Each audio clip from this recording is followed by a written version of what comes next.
Alhamdulillahi ala ni'amihi wa syukru lahu ala taufiqi wa amtinani. Asyhadu an la ilaha illallah wahdahu la syarika lahu ta'ziman li sya'nih. Wa asyhadu anna Muhammadan abduhu wa rasuluhu ad-da'i ila ridwani sallallahu alaihi wa ala alihi wa ashabihi wa ikhwani. Alhamdulillah, kita bersyukur pada Allah Subhanahu wa taala. Di kesempatan kali ini Allah izinkan kita mengisi waktu kita dengan ketaatan, dan taufik yang seperti ini menjadi hidayah yang paling mahal yang tidak Allah berikan kepada seluruh makhluknya, bahkan tidak kepada seluruh manusia, bahkan tidak kepada seluruh kaum muslimin. Nah, nikmat beragama menjadi salah satu tanda kecintaan Allah kepada orang-orang yang Allah berikan nikmat. Innallaha yu'ti dunya liman yuhibbuhu wa man lam yuhibbuhu. Allah memberikan dunia buat orang yang Allah cintai dan orang yang tidak Allah cintai. Wala yu'tid din illa man yuhibbuhu. Dan tidaklah Allah memberikan agama kecuali kepada orang yang Allah cintai. Makanya kita bersyukur kepada Allah Subhanahu wa taala ketika kita diberikan nikmat agama, nikmat akhirat. Ya. Semoga Allah Subhanahu wa taala selalu menetapkan kita termasuk orang-orang yang mendapatkan nikmat hidayah ini gitu. Taib, kita berusaha mengambil faidah dari kitab Tauhid. Sekarang kita masuk di bab keberapa? Bab 4 atau bab 5? Bab 5 ya? Bab 5. Ya. Taib. Bab 5 ini bab tentang ad-du'a ila syahadati alla ilaha illallah, bab berdakwah kepada syahadat la ilaha illallah. Kalau kita lihat urutan penulisan di dalam kitab ini menjadi urusan yang baik. Yang pertama, penulis menjelaskan tentang makna tauhid. Kemudian menjelaskan tentang keutamaan tauhid. Kemudian menjelaskan tentang orang-orang yang mengamalkan tauhid. Setelah itu, penulis membangun sebuah rasa khawatir akan kesyirikan. Tapi tidaklah cukup orang itu menjadi orang baik. Tidaklah cukup orang itu menjadi orang yang bertauhid. Tapi orang itu juga harus menjadi orang yang mengajak kepada kebaikan. Ya, tidak cukup menjadi salih, tapi juga menjadi muslih. Maka dalam sebuah doa dikatakan Allahumma ja'alna salihan wa muslihan.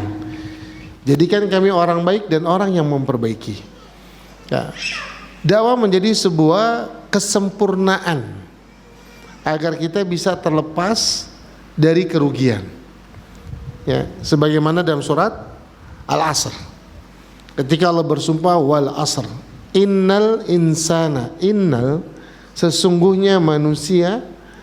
Di situ Allah tidak mengatakan fi khusrin, tapi Allah mengatakan la fi khusrin. Huruf lam di sini lam takkid, huruf lam untuk menguatkan. Sesungguhnya manusia sungguh-sungguh dalam kerugian.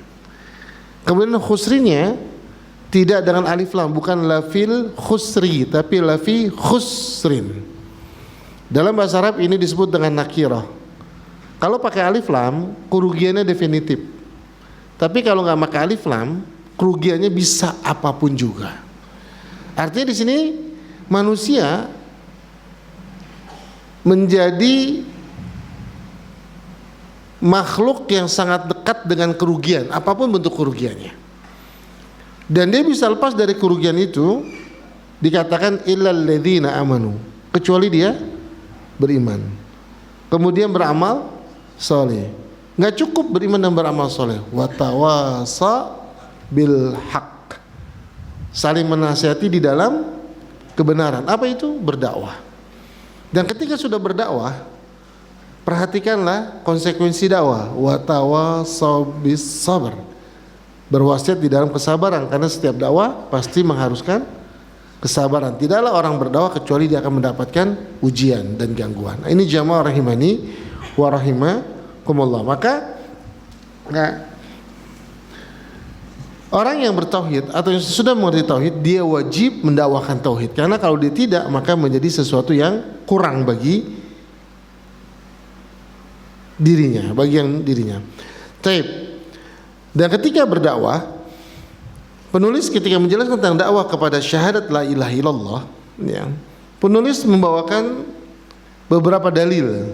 Dalil yang pertama, ya, penulis mengatakan kalau kita mau berdakwah, perhatikan dua pondasi yang sangat penting dalam berdakwah. Kita lihat di dalam surat Yusuf ayat 108. Ya. Qul hadhihi sabili ad'u ila Allah ala basiratin ana wa man ittaba'ani wa subhanallahi wa ma ana minal musyrikin. Kita lihat terjemahannya, qul hadhihi sabili, katakanlah ini jalanku. Jalan Rasul sallallahu alaihi wasallam. Allah meminta Rasul sallallahu alaihi wasallam membuat sebuah pernyataan, ini jalanku, ini agamaku. Ya. Kemudian kalau diterjemahkannya boleh dikedepankan ana wa man ittaba'ani, dan ini jalan aku dan orang-orang yang mengikutiku. Artinya orang yang mengklaim menjadi pengikut Rasul sallallahu alaihi wasallam, ya, diharuskan menapaki jalan ini. Apa jalan ini? Ad'u ilallahi. Ya, ad'u ilallahi. Ya, yaitu ya, berdakwah, mengajak manusia kepada Allah Subhanahu wa taala, mengajak manusia kepada Allah Subhanahu wa taala. Berarti ada orang yang mengajak manusia kepada selain Allah. Ya, ada orang yang mengajak manusia kepada Allah, ada orang yang mengajak manusia kepada selain Allah. Kepada siapa? Dirinya. Kepada siapa? Kelompoknya. Pada siapa? Negaranya. Pada siapa? Aliansi politiknya. Ya. Maka kita lihat di sini bahwa ketika dakwah itu jalannya Rasul dan orang-orang yang mengikuti Rasul, maka dakwah itu syarat yang pertama adalah ikhlas. Mengajak kepada Allah, bukan mengajak kepada kelompoknya.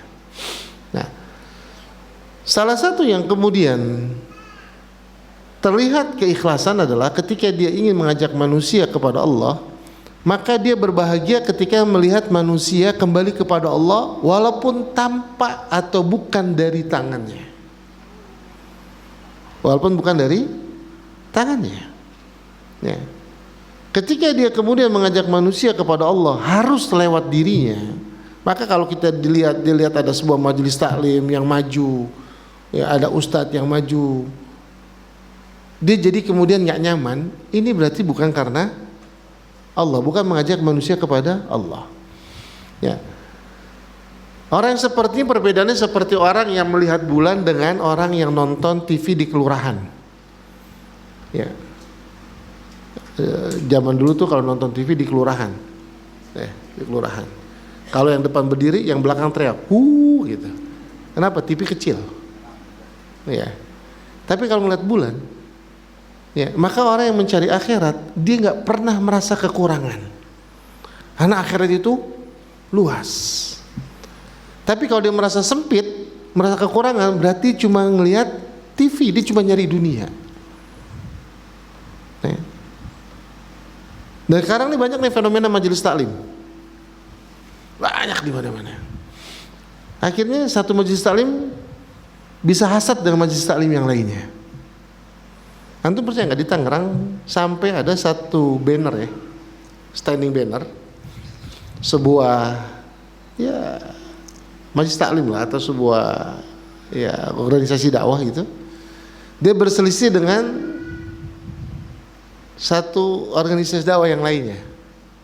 Ya, Anda ngajar di tempat itu, ini standing bannernya ada A gitu, besoknya standar B, yang B ada, yang A dicabut.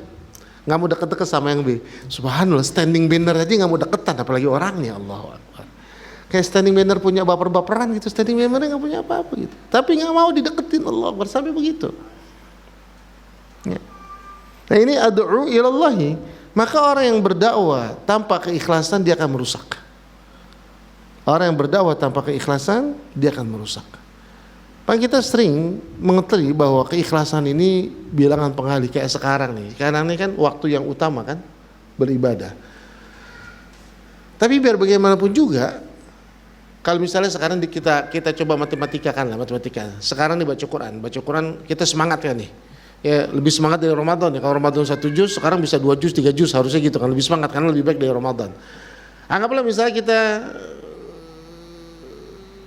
100.000 huruf. 100.000 huruf, banyak dong.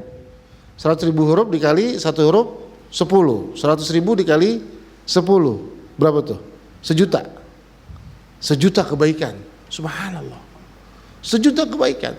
Tapi apakah 1 juta kebaikan yang kita lakukan itu langsung bernilai 1 juta kebaikan? Enggak, dia harus melewati sebuah proses pengalian. 1 juta dikali 1. Berapa hasilnya? 1 juta. Ada orang yang baca Quran cuma 100 ayat. Karena dia harus kegiatan yang lain. Ya. 100 dikali 10 berarti berapa? 100 kali 10 1000. Cuma 1000, kalah dong. Tapi dia bilangan pengalinya 1000.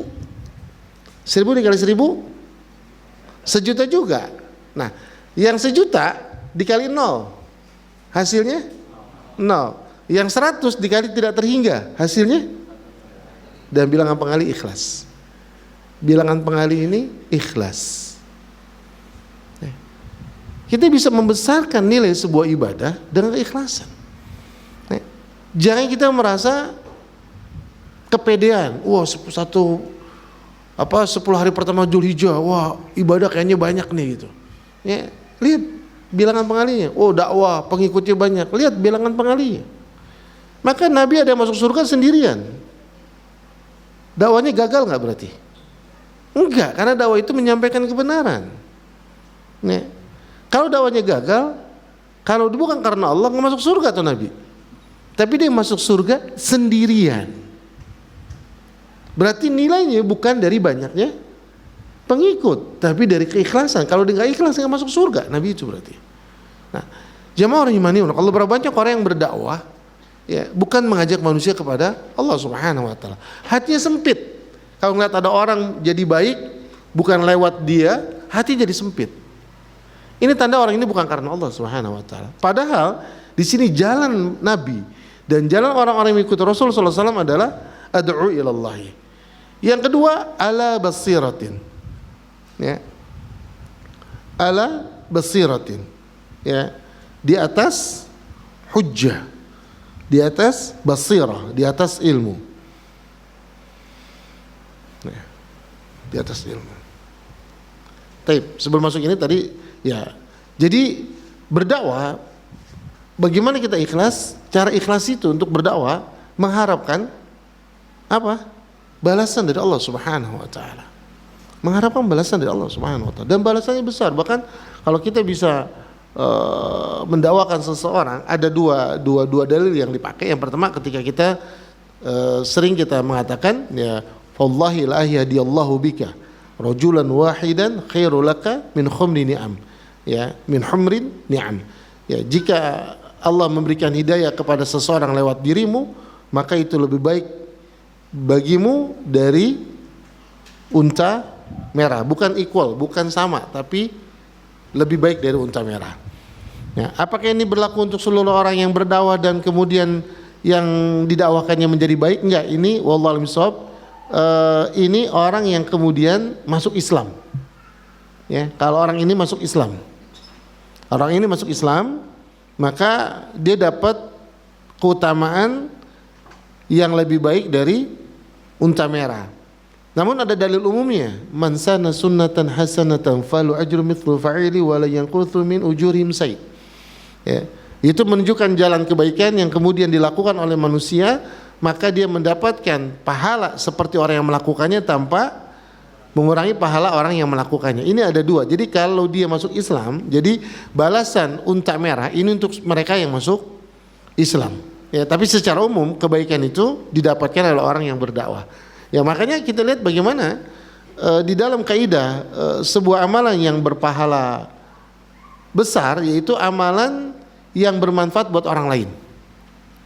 amalan yang bermanfaat buat orang lain. Maka Nabi mengatakan khairukum anfa'ukum linas, yang paling baik di antara kalian adalah yang paling bermanfaat buat orang lain. Kenapa? Karena pahalanya lebih banyak. Makanya Hasan al-Basri ketika ditanya mana yang kau sukai, belajar atau salat malam atau qiyamul lail? Belajar untuk disampaikan sama salat malam. Ya, Hasan al-Basri mengatakan tafakkurus khairum min qiyamil lailah. Ya, memikirkan ilmu sejenak itu lebih baik daripada salat malam. Kenapa? Karena manfaatnya buat umat itu lebih banyak. Kalau dia salat malam, dia cuma dapat pahala satu dari dirinya. Tapi kalau dia ngajarin orang, dia dapat pahala dari orang yang banyak. Ini keutamaan dakwah gitu. Ini keutamaan dakwah gitu. Ya. Ya, jadi harusnya ini yang dikejar itu. Harusnya ini yang dikejar. Nah, kemudian ketika niatnya benar, nggak cukup dengan niat yang benar. Tapi di sini Allah mengatakan ala basiratin. Jadi jalan Nabi dan orang-orang yang mengikuti Nabi bukan sekedar ikhlas dalam berdakwah, tapi di atas ilmu. Ilmu di sini ada 3 kata Syekh Utsaimin. Yang pertama, ilmu dari materi dakwahnya. Dia memiliki pemahaman yang utuh terhadap materi yang disampaikannya. Ya. Yang kedua, ilmu ala basiratin ini kata Syekh Utsaimin, dia mengetahui cara menyampaikannya. Cara menyampaikannya. Yang ketiga, ya terkait yang kedua sebetulnya, yaitu dia mengetahui kondisi objek dakwahnya. Nah, kondisi objek dakwahnya nanti akan kita lihat hadis yang kedua. Ya. Tapi jamaah rahimani wa kita lihat ketika orang berdakwah, dia memiliki ilmu namun dia salah di dalam cara menyampaikan ilmunya. Ini akan merusak dakwah. Ini akan merusak dakwah. Ya.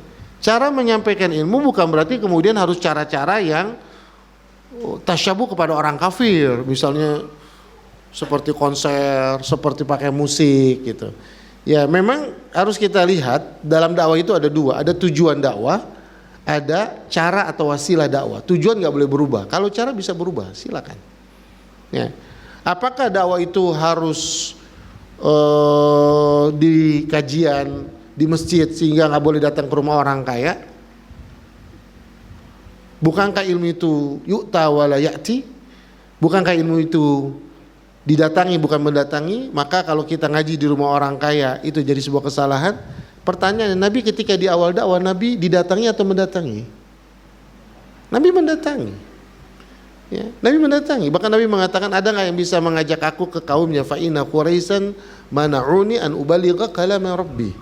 Karena Quraisy menghalangi aku untuk menyampaikan perkataan Tuhanku. Jadi persoalan cara ini sesuatu yang bisa berubah-ubah tergantung situasi dan kondisi. Selama tidak menyalahi syariat. Yang kedua, tidak tasyabuh kepada orang kafir atau tasyabuh kepada acara-acara yang haram, yang berlebihan, misalnya apa seperti kayak konser gitu, ya itu nggak boleh seperti itu. Wallahu a'lam bishawab. Ya tapi kan nggak melanggar syariat, tapi tasyabuh. Jadi orang datang ke situ kesannya bukan buat nuntut ilmu, tapi buat hip hura-hura seperti party misalnya. Ya, yang Ustaz Firanda kemarin sempat nanya bagaimana kalau kemudian kita jalan kemudian disorot seperti artis, ya kata Syekh Abdul Razak, ya ilmu sudah cukup mulia, nggak perlu dengan cara-cara seperti itu. Ya, walaupun cara bisa bervariasi, bisa dengan misalnya seminar, bisa dengan cara family gathering misalnya, daurah-daurah sambil wisata misalnya, bisa dengan kajian yang seperti ini, bisa dengan bedah buku misalnya, bisa dengan talk show misalnya, bisa dengan podcast misalnya, itu cara. Silakan menggunakan cara-cara di dalam berdakwah mana yang lebih tepat. Misalnya ada satu segmen, ya majelis taklim yang segmennya anak muda, akhirnya banyak dakwahnya pakai seperti podcast gitu. Katakanlah Robanian. Robanian itu terakhir itu dia bertahan dengan cara seperti itu. Dulu sempat mau naik level tapi jadi nggak kena sasarannya karena memang dia mengarahnya anak muda dari sisi materi yang mau disampaikan. Ya. Nah ini maksudnya ala basiratin. Ala basiratin, makanya di dalam menuntut ilmu pun ulama memberikan tahapan. Ketika belajar akidah ada tahapannya. Ya, akidah wasitiyah nanti setelah selesai kitab tauhid, akidah tauhawiyah nanti. Jadi ada tahapannya gitu. Nah ini ala basiratin. Jadi dia mengerti materi yang disampaikan, dia mengerti cara menyampaikan, dan dia mengerti mat'u yang akan dia sampaikan. Makanya jangan suzon ketika misalnya ustadznya nanya, ini jamannya gimana gitu. Ini awam apa udah ngaji? Itu penting. Penting sehingga bisa tepat di dalam ya, mengemas materi dan cara menyampaikan materi. Ya beda kalau ngajinya sama misalnya para tulab misalnya. Ya mungkin banyak istilah-istilah bahasa Arab yang dipakai, yang mereka sudah paham. Ya. Misalnya kita katakan, ya nggak bisa lah. Di mana antum bisa lihat hadis ini mauquf. Ketika mauquf, ya ketemu dengan yang marfu, harus kita dulukan yang marfu. Ya. Buat orang awam bingung, mauquf apa, marfu apa. Ada ma'ruf tetangga gitu. Kalau marfu siapa gitu. Ya. Ini nggak ngerti gitu. Nah ini penting gitu. Nah makanya ketika berdakwah di atas ilmu, berarti ilmu materi dakwanya, ilmu cara mencapai dakwanya, dan itu dibutuhkan mengetahui tentang objek dakwanya. Nah ini dua pondasi di dalam berdakwah, ikhlas dan di atas ilmu. Dua ini. Salah satu yang ditinggalkan, yang terjadi adalah kerusakan. Nah dia ikhlas tapi ilmunya ngaco, ilmunya benar tapi nggak ikhlas. Ini dua-duanya merusak. Ini dua pondasi dalam berdakwah. Nah, taib. Sekarang kita lihat dalil yang kedua. Ini belum ada hubungannya dengan dakwah kepada tauhid, tapi baru bicara tentang dakwah. Jadi dakwah itu sebuah keniscayaan. Ya, maka manusia untuk bisa lepas dari kerugian dia harus berdakwah sebagaimana yang ada di dalam surat Al-Asr. Ya, dan ketika berdakwah dia harus memiliki dua pondasi, yaitu keikhlasan dan ilmu. Oh, kalau gitu kerjanya ustadz dong. Enggak. Dakwah ini kewajiban siapa? Setiap orang. Wal asri itu buat siapa? Buat manusia. Ya, makanya bukan berarti dakwah itu ceramah. Tadi saya bilang kan cara menyampaikannya. Bisa.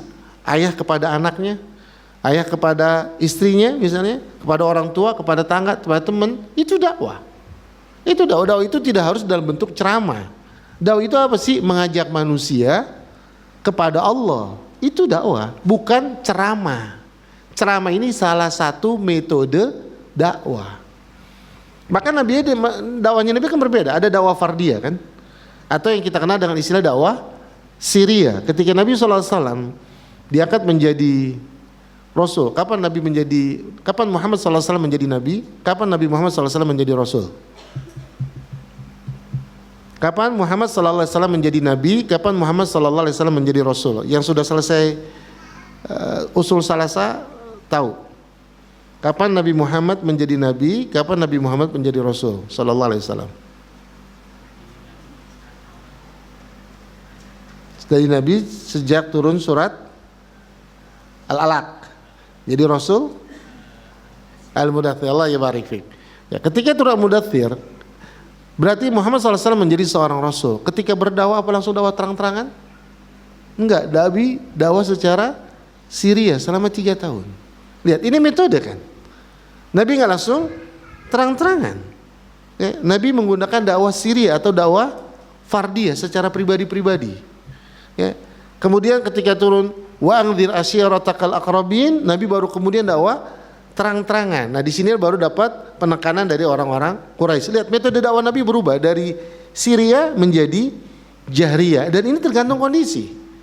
Ya, Nabi pertama dakwah ya tadi ilmu mendatangi, ya, pada titik tertentu ilmu didatangi. Nah metode saya katakan metode bisa berubah tergantung situasi dan kondisi. Silakan pakai metode dakwah apapun juga. Misalnya antum mau dakwah sama teman, apa metode yang mau antum lakuin pertama kali? Kasih buku, ya. Sambil transfer 2 juta, dibaca tuh buku insya Allah. Ya. Terus apa lagi? Ya. Kasih link-link short YouTube misalnya. Ya, ini ada bagus nih. Apalagi yang relate sama dia. Ya, misalnya lagi bahagia kasih short video tentang syukur. Dapat musibah kasih short video tentang sabar. Mau dekat Zulhijjah kasih short video tentang keutamaan Zulhijjah. Itu kan dakwah juga. Ya. Enggak harus innal hamdalillah, enggak perlu gitu untuk dia. Sebar dakwah bukan? Dakwah. Ini dakwah. Ya, jadi silakan berdakwah. Karena dakwah ini kewajiban kita. supaya lepas dari kerugian. Supaya bisa lepas dari kerugian. Yang kedua apa? Sabar. Sabar. Jadi dakwah itu sabar. Ya kalau dakwah langsung berhasil, ya Nabi semua pengikutnya banyak. Ternyata ada yang sedikit. Taib. Nah kalau kita sudah tahu kita harus berdakwah, sekarang kita mau lihat prioritas dakwah kita apa yang harus kita sampaikan. Ya, nah di sini baru masuk pembahasan yang terkait dengan judul bab ini. Taib, kita lihat dari Ibnu Abbas radhiyallahu anhuma berkata bahwa Rasul sallallahu alaihi wasallam bersabda, ya, kepada Mu'adz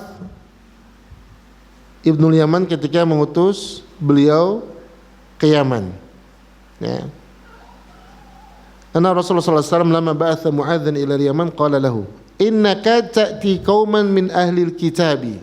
Perhatikan di sini. Nabi mengatakan innaka ta'ti qauman min ahlil kitabi. Sesungguhnya engkau mendatangi kaum dari ahlul kitab. Sesungguhnya engkau mendatangi kaum dari ahlul kitab. Nabi ngasih informasi ke Mu'adz supaya apa? Mu'adz tahu yang mau didatangi ini sebuah kaum dari kalangan ahlul kitab, berarti dia bukan orang awam, dia orang yang sudah punya pemahaman. Maka Mu'adz harus siap-siap menghadapi syubhat mereka. Lihat, ini menunjukkan bahwa seorang dai harus mengerti kondisi objek dakwahnya. Bagaimana Nabi SAW memberitahukan kepada Mu'adz tentang objek dakwahnya, sehingga Mu'adz bisa prepare apa yang harus disampaikan. Ya. Misalnya saya pernah lagi itu diminta, Ustaz, kajian Ustaz. Ya, tentang apa? Tentang ini, tapi ini Ustaz, kebanyakan dari tetanggaan ini orang filsafat. Mati, ya Allah, susah banget nih. Nggak cari ustaz yang lain bilang. Ya. Oh, filsafat. Kalau filsafat berarti beda lagi nanti cara pendekatannya, membangun sebuah konstruksi logika. Ya. Siapa nih? Orang dari pemahaman sebelumnya, misalnya di Haroka, di Jamaah Tabligh, di mana. Nah, kita bisa paham gitu, sehingga nanti kita bisa membuat sebuah konstruksi, ya, penyampaian materi yang kemudian itu bisa kena sama mereka gitu.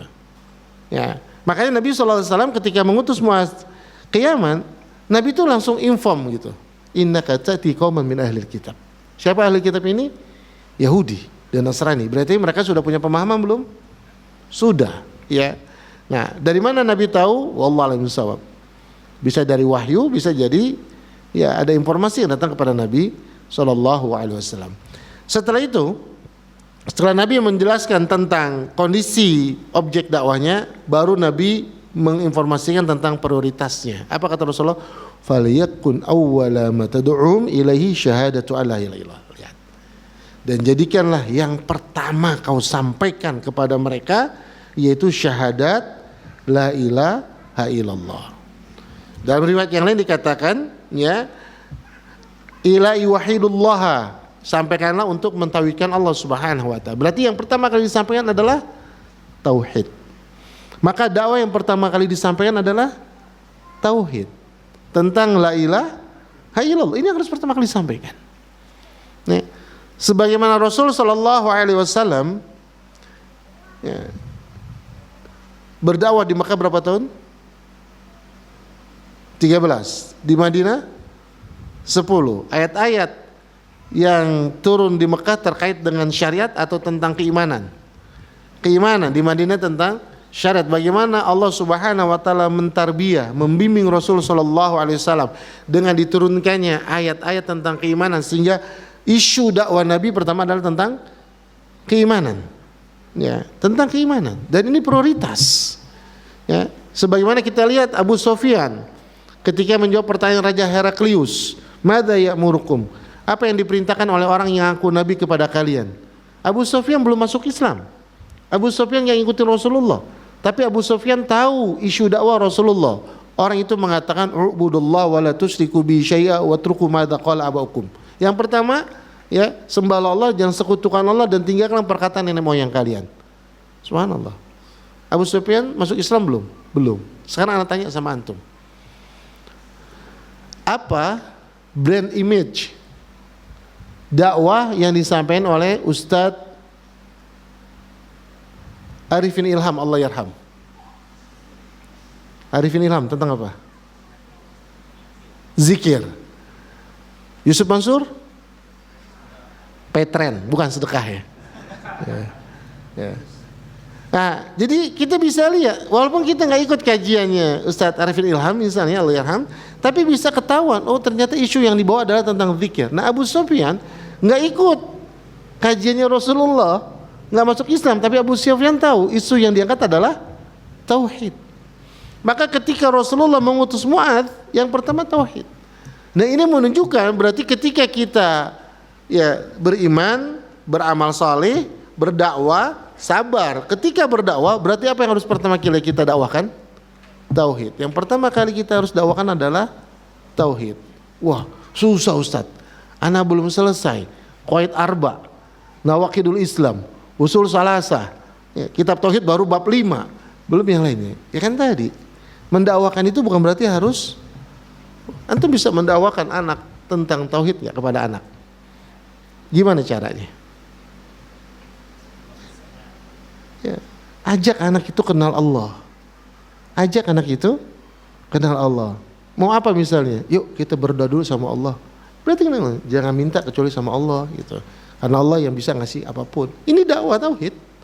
Dakwah tauhid ini tidak harus kemudian yang ngebangun apa namanya logika, dalil-dalil, ya tergantung gitu. Ya. Makan itu, ayo ucapin syukur sama Allah, kan yang ngasih nikmat Allah. Tauhid itu. Ya. Dan ini harus kita dakwakan gitu. Ya. Dan jangan kita tauhidnya belum diajarin, anak-anak udah diajarin yang lain. Makanya contoh untuk perhatikan perkataan Abdullah bin Jundab radhiyallahu anhu. Beliau mengatakan, "Kunna nata'alamal iman qabla nata'alamal Qur'an." Kami belajar iman sebelum kami belajar Al-Quran. Berarti tauhid dulu baru atau Quran dulu? Tauhid dulu. Ya. Sekarang anak kita kadang-kadang imannya belum muncul, udah dipaksa ngafal Quran. Ya. Jadi harusnya yang kita dakwahkan kepada keluarga kita yang pertama adalah tentang tauhid. Tentang tauhid. Apa itu tauhid? Mengesahkan Allah, itu doang. Ini udah 4 kali atau 5 kali pertanyaannya. Apa itu tauhid? Ada yang bisa jawab? Apa itu tauhid? Pengertiannya?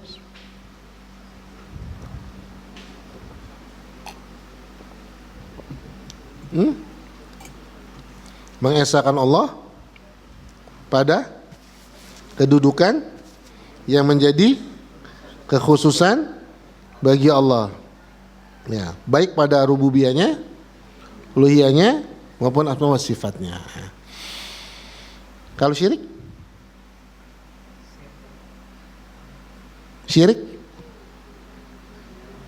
menyamakan sesuatu selain Allah pada kedudukan yang menjadi kekhususan bagi Allah. Itu harus hafal ya, harus hafal dan paham. Baik, ya. Ini jamaah rahimani wa rahimakumullah. Nabi SAW mengatakan, ya, jadikanlah yang pertama kau seru adalah tauhid. Ya harusnya ini menjadi sebuah isu dakwah. Tadi saya katakan bukan berarti harus ada kajian tauhid. Enggak. Belajar fikih sirah misalnya, masukin tauhid. Ya, belajar muamalah, masukin tauhid. Belajar sejarah, masukin tauhid. Ya, artinya mendakwakan kepada tauhid bukan berarti mengajarkan kitab tauhid. Bisa nggak kita mendakwakan manusia kepada tauhid ketika kita belajar biologi? Bisa. Lihat bagaimana begitu agung ciptaan Allah Subhanahu wa taala, nggak ada sebaik-baiknya pencipta kecuali Allah. Tauhid rububiyah masuk di situ. Ya, jadi bisa gitu. Jadi bedakan antara mengajarkan mata pelajaran tauhid dengan mendakwakan mengajak manusia kepada tauhid. Ini sesuatu yang berbeda. Ya, mendakwakan kepada tauhid bisa dengan apapun juga. Dapat musibah, qadarul masyafa'alah. Tauhid. Tauhid tentang apa? Perbuatan Allah. Tentang perbuatan Allah. Ya kita katakan Allah Maha Bijak, Allah Maha Baik, segala macam itu tauhid. Ya, jadi jamaah rahimani wa rahimakumullah.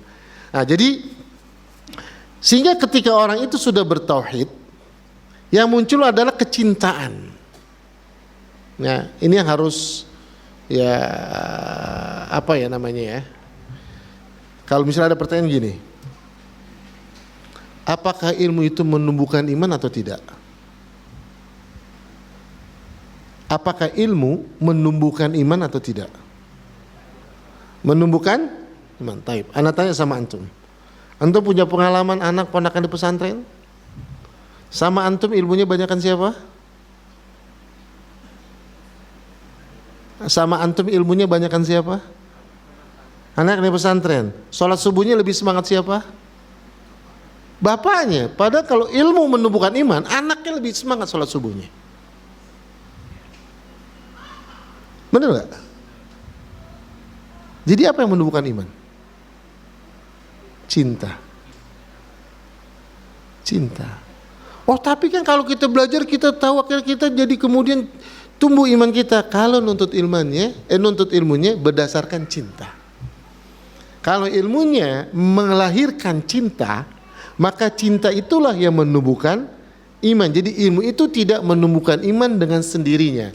Ilmu itu bisa menumbuhkan iman ketika ilmu itu menimbulkan rasa cinta, rasa takut, rasa harap. Baru itu menumbuhkan iman. Tapi ketika ilmu itu tidak menumbuhkan cinta, dia tidak bisa menumbuhkan iman. Maka yang harus ditumbuhkan apa yang pertama? Cinta. Cinta. Ya. Bagaimana cara menumbuhkan cinta? Kenalkan Allah sebagai segala sesuatu buat dirinya. Bahwa dia tidak bisa melakukan apapun kecuali dengan bantuan Allah. Dia nggak bisa melakukan apapun kecuali karena Allah. Dia nggak bisa selesai dari apapun kecuali Allah yang menyelesaikannya. Ini tauhid. Nah inilah perkataan Abdul bin Junda. Kami belajar iman sebelum kami belajar Al-Quran. Ketika mereka belajar Quran, dasarnya cinta. Sementara kita lihat, ya antum lah. Kita ini mungkin sebagian besar ya bukan lulusan pesantren. Kalaupun pesantren mungkin pesantren kilat yang Sabtu Minggu. Ya, itu pun bolos lagi ya, waktu Ramadan gitu. Ya.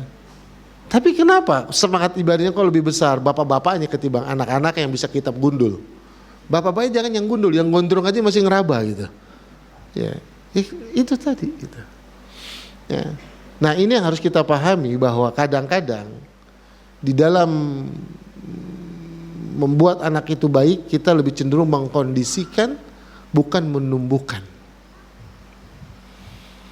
Ya, pengkondisian bukan menumbuhkan kesadaran. Nah kesadaran itu dari apa? Dari tauhid. Dari tauhid. Ya, ini jamaah rahimakumullah. Jadi tetaplah kita harus berdakwah dan yang pertama kali dakwakan adalah tauhid. Setelah itu baru apa? Salat. Subhanallah. Kemudian Nabi mengatakan, ya, fa inhum ata'uka lidzalik fa'allimuhum anna Allah aftarada 'alaihim khamsas salawati fi kulli yawmin wa lailatin.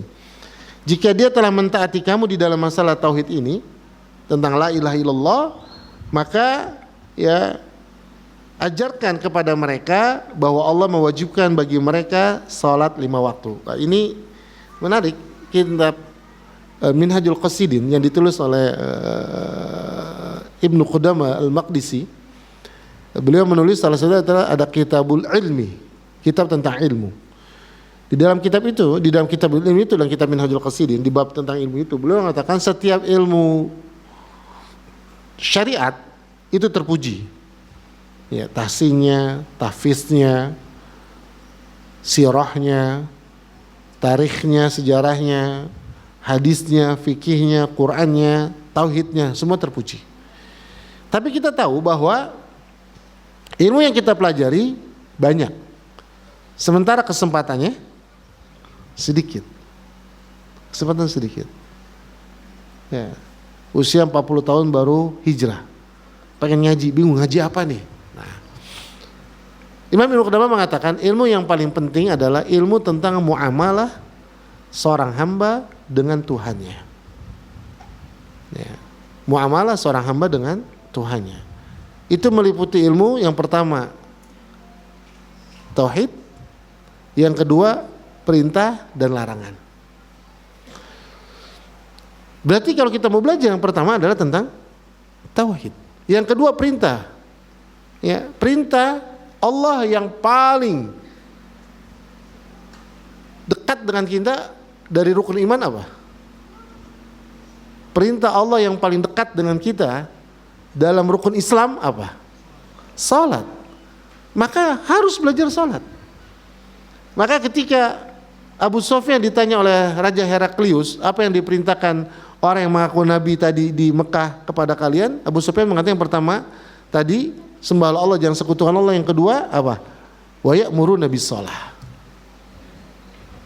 Dan dia merintahkan kami untuk salat. Ya. Ini ada orang daurah salat belum pernah. Belajar salat belum pernah. Tapi udah ikut sekolah muamalah. Bukan nggak boleh, pedagang bukan dia. Wajib nggak dia tahu tentang hukum muamalah? Belum. Antum belum berangkat haji atau belum berencana berangkat haji dalam waktu dekat. Wajib nggak tahu tentang hukum manasik haji? Enggak. Enggak. Tapi apa yang sudah jadi kewajiban kita? Wudu, sholat, puasa, wajib kita tahu nggak? Wajib. Rukun wudu ada berapa? Teori ya teori, alhamdulillah teori. Ya kalau teori ya nggak perlu lah ya.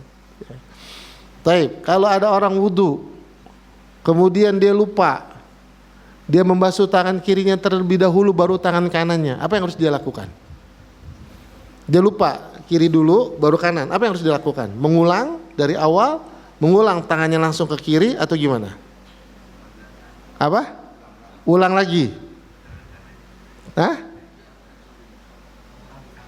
Mengulang di tangannya saja. Mengulang dari awal. A. Mengulang dari awal. B. Mengulang dari tangannya saja.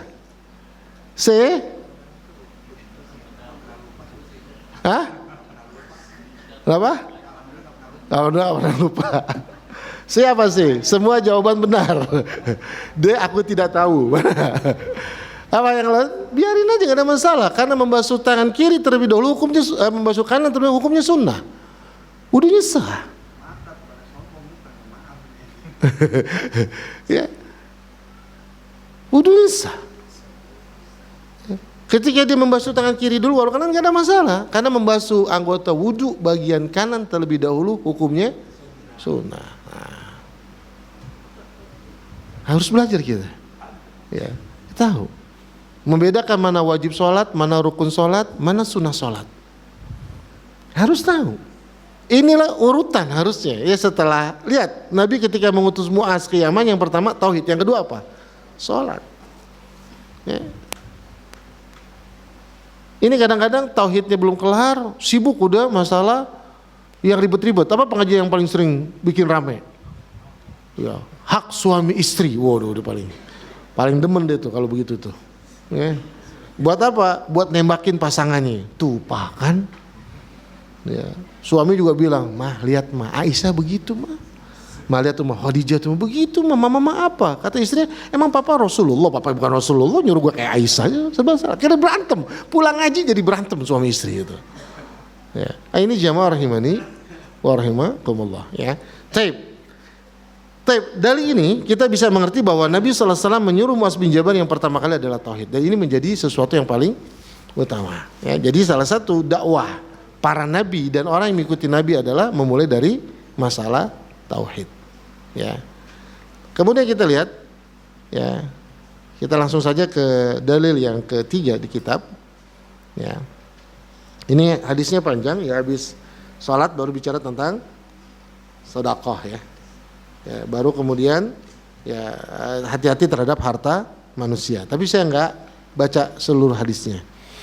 Kita langsung hadis yang atau dalil yang ketiga di kitab ini, yaitu ketika Nabi SAW ya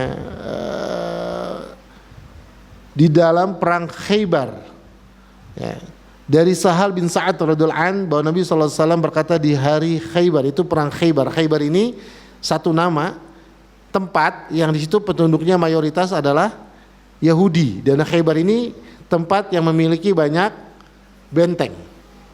Tempat yang memiliki banyak benteng, maka dikenal dengan benteng Khaybar. Ya.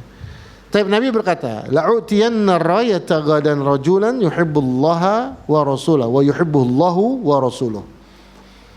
Sungguh aku akan berikan royah itu panji, ya, kepada seseorang besok, kepada seseorang di mana orang itu mencintai Allah dan Rasulnya, Allah dan Rasulnya pun mencintainya. Ini Masya Allah, ini kesaksiannya yang menarik. Kalau kesaksian yang pertama bisa jadi klaim semua manusia, ya, mencintai Allah, semua bisa mengklaim dirinya mencintai Allah. Tapi di sini kesaksiannya Allah mencintainya. Ya, ini yang menarik gitu. Ya, Allah mencintainya. Yaftahullahu ala yadayhi, Allah akan berikan kemenangan, ya, dari tangannya. Ya. Kemudian manusia, fabatan nasu yaduquna lailatahum. Ya, manusia di malam itu, ya, masih kemudian ngomongin nih yang ayyuhum yu'tauha, siapa yang bakal dikasih oleh Nabi sallallahu alaihi wasallam. Bukan sekedar nilai benderanya, tapi ada kesaksian dicintai oleh Allah dan Rasul. Ini yang menarik. Maka semua berharap. Ya, falamma asbahu ghadaw ala Rasul sallallahu alaihi wasallam. Ketika pagi, ya, mereka mendatangi Rasul, menuju Rasul sallallahu alaihi wasallam. Kulluhum yarju ayyutaha. Ya, mereka berharap, ya, mendapatkan royah atau panji bendera tersebut, ya. Kemudian Nabi SAW bersabda, Aina Ali bin Abi Thalib? Mana Ali bin Abi Thalib? Ya. Dikatakan huwa yashtaki ainaihi. Ali bin Abi Thalib lagi sakit matanya. Ya, lagi sakit mata, maka diutuslah orang, kemudian didatangkan Ali bin Abi Thalib kepada Rasulullah SAW. Fafassaqa fi ainaihi wa da'a lahu faburi'ah. Kemudian Nabi meludahi, ya, matanya Ali, kemudian Nabi mendoakannya, maka Ali sembuh ka'anna lam yakun bi waja', seakan-akan enggak pernah sakit. Masya Allah, ya. Berarti besok kalau anak antum sakit,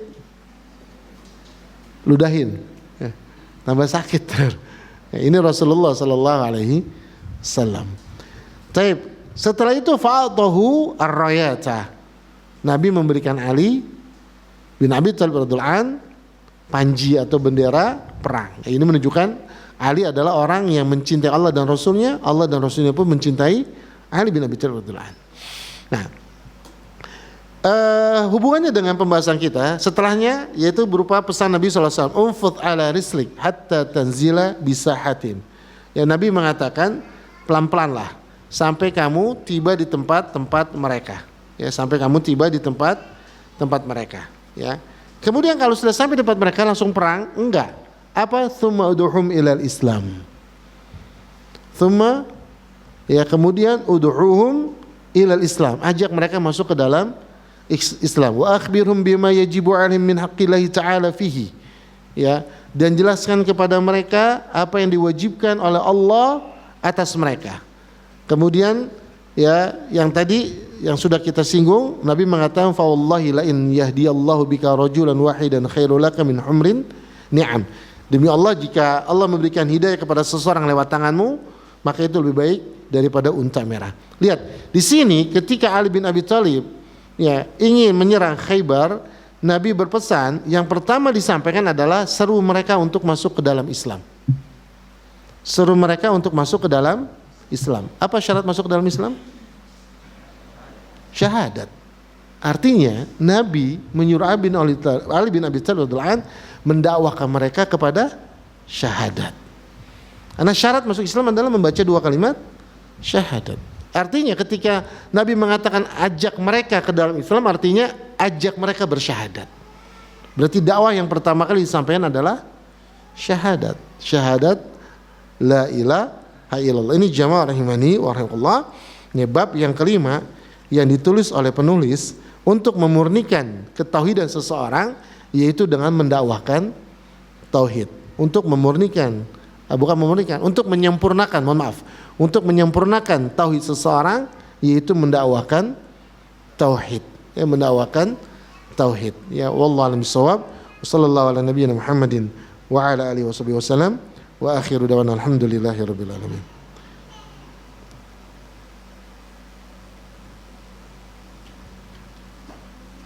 Silakan kalau ada yang mau nambahin sebelum saya tutup.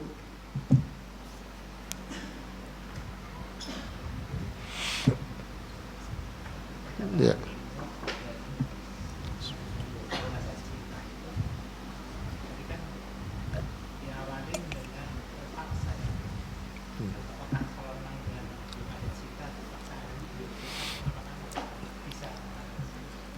Ya, Bismillah.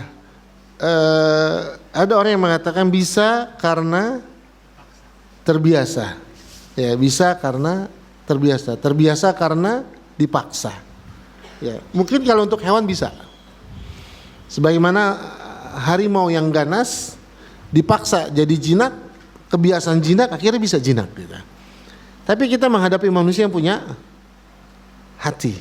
Ya, manusia yang punya hati. Ya. Maka kalau kita lihat rukun ibadah ada berapa? Rukun ibadah ada berapa? 3. Yang pertama,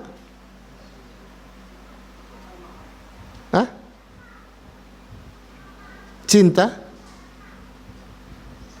harap, takut. Coba antum perhatikan surah Al-Fatihah nih.